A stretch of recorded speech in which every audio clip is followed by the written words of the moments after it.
नमस्कार दोस्तों, SNK news में आपका स्वागत है। तालिबान ने भारत को खत लिखा है। काबुल से फिर से उड़ान शुरू करना चाहता है। ये खत 7 सितंबर को अफगानिस्तान नागरिक उड्डयन प्राधिकरण के कार्यवाहक मंत्री हमीदुल्लाह अखुंदजादे ने भारत के नागरिक उड्डयन के महानिदेशक अरुण कुमार को लिखा है। बता दें कि भारत ने काबुल के लिए अपनी सभी तरह की उड़ानों पर 15 अगस्त को प्रतिबंध लगा दिया था। तालिबान सरकार ने अफगानिस्तान और भारत के बीच उड़ान सेवा को फिर शुरू करने की इच्छा जताई है। एएनआई की खबर के मुताबिक तालिबान ने इस मामले में भारत सरकार को पत्र भी लिखा है। एक 7 सितंबर को अफगानिस्तान नागरिक उड्डयन प्राधिकरण के कार्यवाहक मंत्री हमीदुल्लाह अखुंदजादा ने भारत के नागरिक उड्डयन महानिदेशक अरुण कुमार को लिखा है। नागरिक उड्डयन मंत्रालय मिनिस्ट्री ऑफ सिविल एविएशन इस खत पर विचार कर रहा है। इस पत्र में अखुंदजादा ने DGCA को लिखा है कि जैसे आप अच्छी तरह से जानते हैं कि काबुल एयरपोर्ट को अमेरिकी फोर्सेस ने नुकसान पहुंचाया था और उसे निष्क्रिय कर दिया था, लेकिन हमारे दोस्त कतर के टेक्निकल सपोर्ट से इस एयरपोर्ट को एक बार फिर चालू कर दिया है। इस संबंध में आपको बता दें कि भारत ने नहीं दिया है तालिबान को कोई भी मान्यता। भारत ने तालिबान की अंतरिम सरकार को अभी तक मान्यता नहीं दी है। हालांकि दोहा में कतर में भारत के राजदूत दीपक मित्तल और तालिबान नेता शेर मोहम्मद अब्बास स्टानिकजाई मुलाकात कर चुके हैं। अमेरिकी फोर्सेस के जाने के बाद तालिबान ने 30 अगस्त को अफगानिस्तान पर कब्जा कर लिया। भारत से काबुल के लिए आखिरी फ्लाइट 31 अगस्त को नागरिकों को निकालने के लिए गई थी। एयर इंडिया की फ्लाइट ने पहले दुशांबे और फिर नई दिल्ली के लिए उड़ान भरी थी। पाकिस्तान से अफगानिस्तान डॉलर की स्मगलिंग के कई रास्ते और तरीके हैं। मालवाहक ट्रकों से लेकर दोनों देशों के बीच रोज़ाना आने जाने वाले लोग भी यह काम करते हैं। पहले अफगानिस्तान से पाकिस्तान ज़्यादा डॉलर आते थे, लेकिन अब स्थिति इसके उलट है। पाकिस्तान के क्वेटा शहर में रहने वाले कमाल खान अब पाकिस्तान से अफगानिस्तान डॉलर की स्मगलिंग करने के तरीक़ों के बारे में बता रहे थे। हालांकि कमाल खान ये नाम गुमनाम नाम है। ये बता रहे थे कि बड़े पैमाने पर डॉलर की स्मगलिंग के कारोबार से जुड़े नहीं हैं, लेकिन वह छोटे पैमाने पर अवैध रूप से मनी चेंजिंग का काम करते हैं।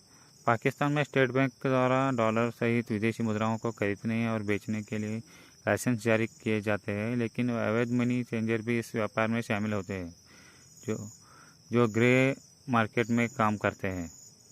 पाकिस्तान में इस समय डॉलर स्थानीय मुद्रा के मुकाबले रिकॉर्ड ऊंचाई पर है और एक डॉलर की कीमत 170 पाकिस्तानी रुपये से भी ज़्यादा हो गई। पाकिस्तानी रुपये के मुकाबले डॉलर की कीमत ऐतिहासिक वृद्धि का एक प्रमुख कारण देश का बढ़ता आयात बिल है, जिससे व्यापार और चालू खाता घाटा बढ़ रहा है। देश की विनिमय दर पर इसका नकारात्मक प्रभाव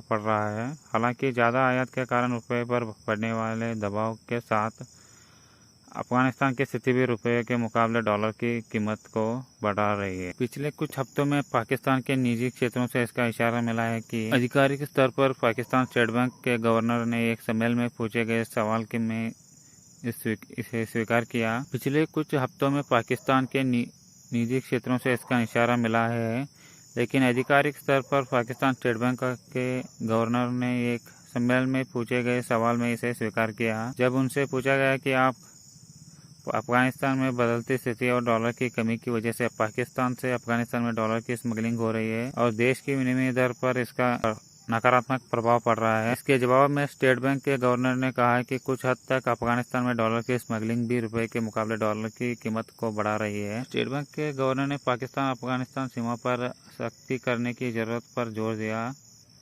पाकिस्तान से अफगानिस्तान में डॉलर की स्मगलिंग और कैसे और किन प्रमुख स्रोतों से की जाती है, इस बारे में अधिक जानकारी उपलब्ध नहीं है। हालांकि मुद्रा व्यापार से जुड़े लोगों से संपर्क करने पर अवैध रूप से मनी चेंजिंग का काम करने वाले एक व्यक्ति से मुलाकात हुई, लेकिन वह नाम ना छपने की शर्त पर बात करने के लिए तैयार हुआ।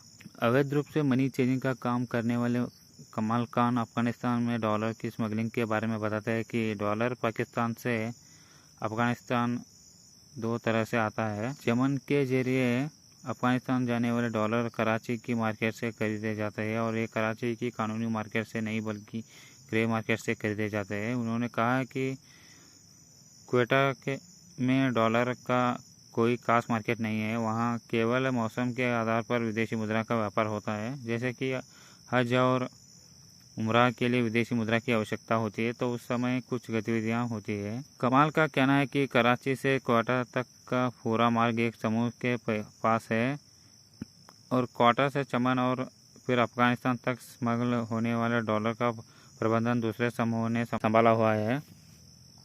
हालांकि कमाल ने बताया कि क्वेटा और चमन से जाने वाले डॉलर की संख्या पेशावर से अफगानिस्तान जाने वाले डॉलर की संख्या से काफ़ी कम है। कमाल ने कहा कि ये स्मगलिंग ट्रकों से खुफिया कानों के माध्यम से भी की जाती है और डॉलर की छोटी छोटी राशि भेजे जाने के रूप में भी, जैसे 10,000, 20,000, 30,000 डॉलर अलग अलग लोगों के माध्यम से पाकिस्तान से अफगानिस्तान भेजे जा सकते हैं।